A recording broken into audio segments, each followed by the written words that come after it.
It's made it a one that I could come to, or we could come to together, with an understanding, an honest understanding, appreciation for each other and where we stand. So we both felt that this was time.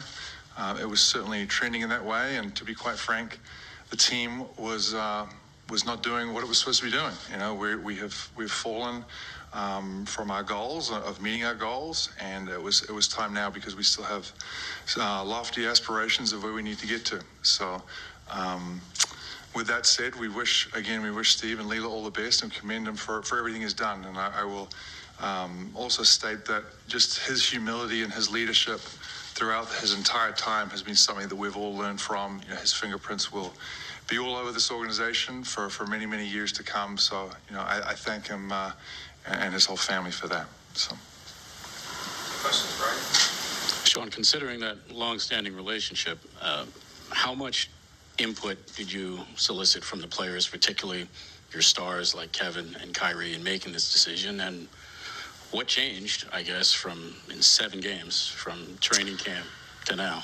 Yeah, zero. There was zero input from any of the players on this. I think this was a decision that we didn't need that. Steve and I didn't need that.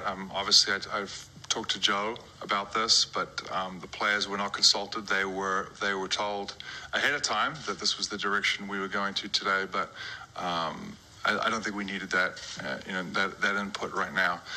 What changed? I thought our coaching staff, I mentioned, media day, our coaching staff had done a hell of a job and continue to do a heck of a job getting this group ready and preparing throughout the summer. The sweat equity was the best I've seen, to be quite frank. Now, it wasn't panning out on the court, and whether it was a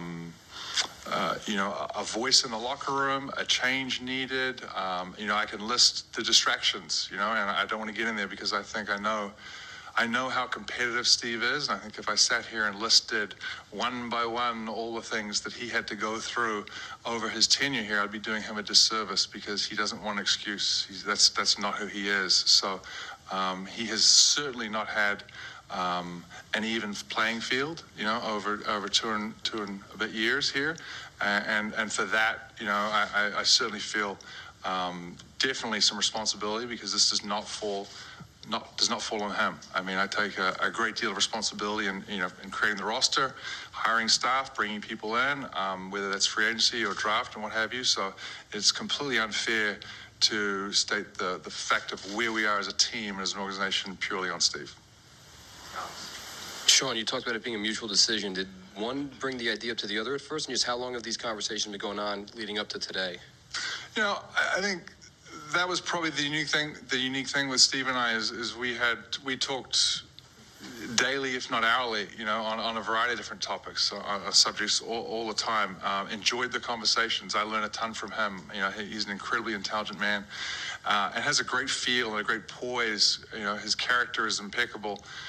So when we're having these conversations, he's aware of, hey, they're not responding to me right now, or that was not the performance I needed to see out there, and so forth. So we were open with our dialogue, always have been.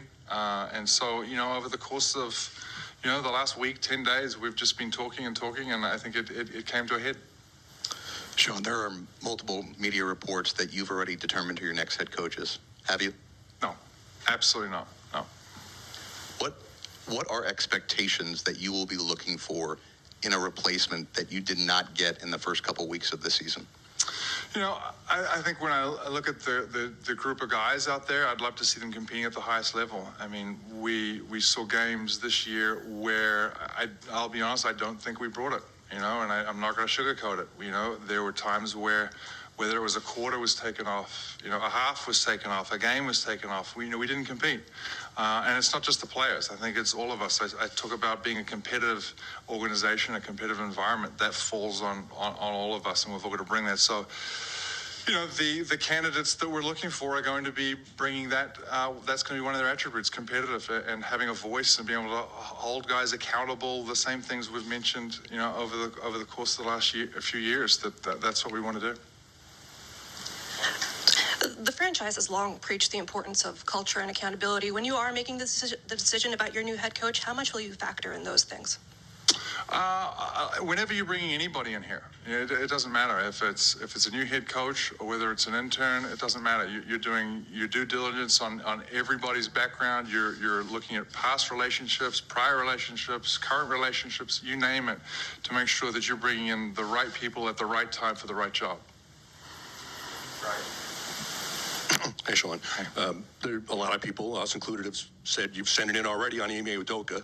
Are you comfortable that he could be a candidate for you? And just given what happened, less than a couple months ago, that he would be accepted here if you go that route? Yeah, look, I really don't think it's up to me right now to give a list of candidates who we're talking to and where we're going to arise and where we're going to fall on this. But I would say I will reserve that for when those decisions are made. And I couldn't give you a timeline of that. Obviously, there's a reason why we made this move when we did, because time is ticking. So we do want this process to be a thorough one. We're not going to skip steps in that, and we'll do our due diligence like on anybody. When I was hired, when anybody was hired here, the organization does, very, very thorough due diligence on anybody, and you arrive at the best possible outcome. Sean, why do you think a coaching change is going to fix what ails this group?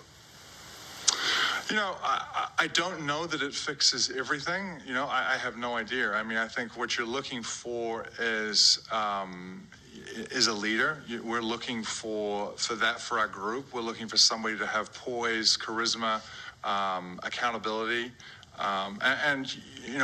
Where we are with the talent that we have. I mean, look, I'll be the first to tell you there's certainly holes. I mean, we're not a finished product. We're not playing up to our expectations or where we should be. So you hope this new coach can come in here and put this group in the best possible place to succeed. Whether that's through basketball acumen, whether it's through their character, whether that's through their experiences, and all of those together.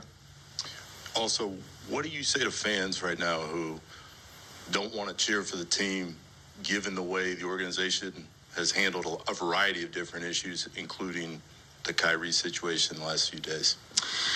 Look, it's understandable. I'm completely empathetic to what's going on here. I'm certainly not proud of the situation we find ourselves in. I would like to turn, ESPN or the TV on and not find you talking about us, in that manner, to be quite frank. I'd like to get back to basketball. I think that's what our players would like to get back to. They'd like to focus on the things that are important here, and that's competing at the highest level and playing basketball games. So, as it pertains to Kyrie, I mean, we are having discussions like it's been mentioned, some internal, some external discussions. I know from the highest levels, we are involved with the ADL and getting their advice and just hopefully they can advise us. We can bring something to the table that all parties can be at least understandable to one another here, and understand that there is no tolerance and no room for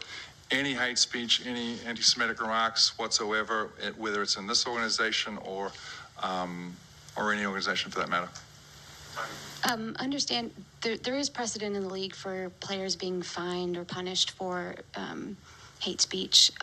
Why haven't you guys disciplined Kyrie? I think we are having these discussions behind the scenes. I honestly don't want to really get into those right now. We're taking the advice, as I mentioned before. We are talking to the ADL right now. That's on the Joe Tsai level, our CEO and myself and a group, and really just trying to weigh up exactly what the best course of action is here. Part of it is going to be getting the sides together so they can understand, where people are coming from. There's an education piece for everybody here. As I've mentioned before, there's an empathetic piece to this, and an understanding that, we need to move on and we need to do the right thing, without a doubt. Sean, does the organization still have faith that this can be a championship season? Well, I think we would not have made moves like this at this juncture if we didn't think, I saw some of you guys saying, they're trying to salvage the team. You can use whatever sort of buzzword you want to use, but at the end of the day, my job here is to put this team, this organization in the best possible place to succeed. not only now but long term. We don't want to skip steps. We don't want to fast track it here, but we do realize, as I'm going to be honest, we have a window here, and when we have this group of players and this salary cap and where we are, we hope to achieve that. And I think we've all seen what's happened over the course of the last few years. There's been plenty of teams that at one point, look a certain way, make some moves, and then change. And that's, we hope to rise. We hope to be one of those teams. And we have to, by arising at the decision we will in the next few days, hopefully, that'll be a catalyst for a turnaround. Sean, Coach Vaughn's going to be he's going to be the interim head coach. I know he's been in this situation before. Can you just describe what you see in him and why he's the best choice to kind of move this team forward? JV and I are very close. I admire him immensely. He has, as you mentioned, he directed us in the bubble, and he's one of the most stand-up men I've ever been around. So it's honestly, it's an easy choice for him to step into that seat right now, and I commend him for it. It's not an easy day for that coaching staff, because I can attest to the work that they've done, and we've got a great group of guys in there that have really worked extremely hard, and when they see that their leader isn't there for them right now tonight, that'll be, they'll have to rally together, and we'll support them, and we'll do everything we possibly can for them to go out there and give it their all, and I know they will. Two things quick. Did the events of the last few days have anything to do with what happened today? Did any of the events of the past few days lead up to the decision by you or Steve to decide to part ways today? Are you specifically referring to Kai? Yeah. No.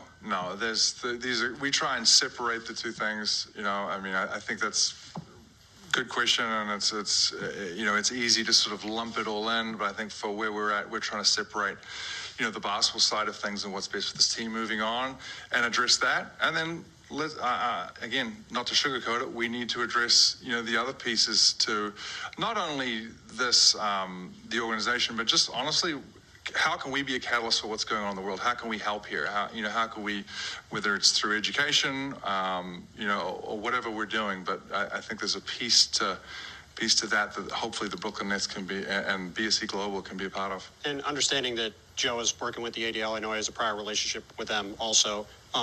Why was it decided that in the light of that, it makes sense for Kyrie to continue to be playing and around the team right now while that is going on? Like, why not have him take a break or be a step away or something, as opposed to the path you guys have taken?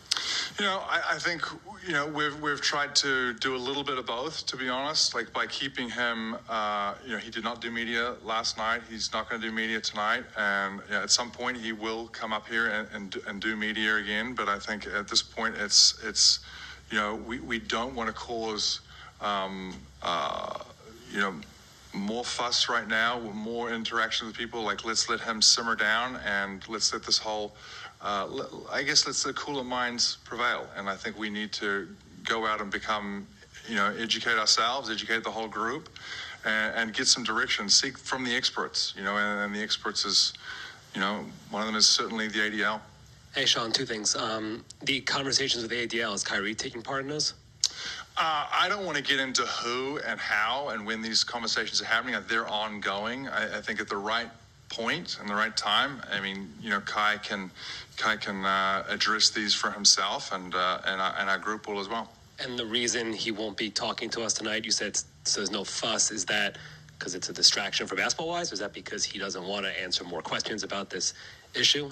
I think everybody knows he's going to have to answer these questions at some point, and he's going to have to, and he hasn't sort of shied away in the past, but I think the last, post-game meeting, didn't go well, and I think we're not trying to, cover it up. I think this is something that needs to be addressed, but let's address it in the right form and fashion. When that is, we'll let you guys know. Last one, we'll take it back, Justin. Hey, Sean, during the offseason, KD had mentioned that the reason why he was uncertain about staying in Brooklyn is because of the uncertainty, and he wanted to make sure that he was in a stable culture that's building towards a championship future. Are you afraid of how things will play out for a new head coach, that this could jeopardize on his feelings of staying here? I think we have to factor all of these things in. It's certainly not an easy decision to to get to this particular juncture right now, and when we make the decisions to on who we will hire, I think we have to look at it like what's best for us now, but also long term. I mean, what's going to be best for this organization long term, from where we find ourselves in a year from now, 2 years from now, 3 years down the road, and who can help steer that ship for sure. Thanks, Sean. Thank you, guys. Thanks, man.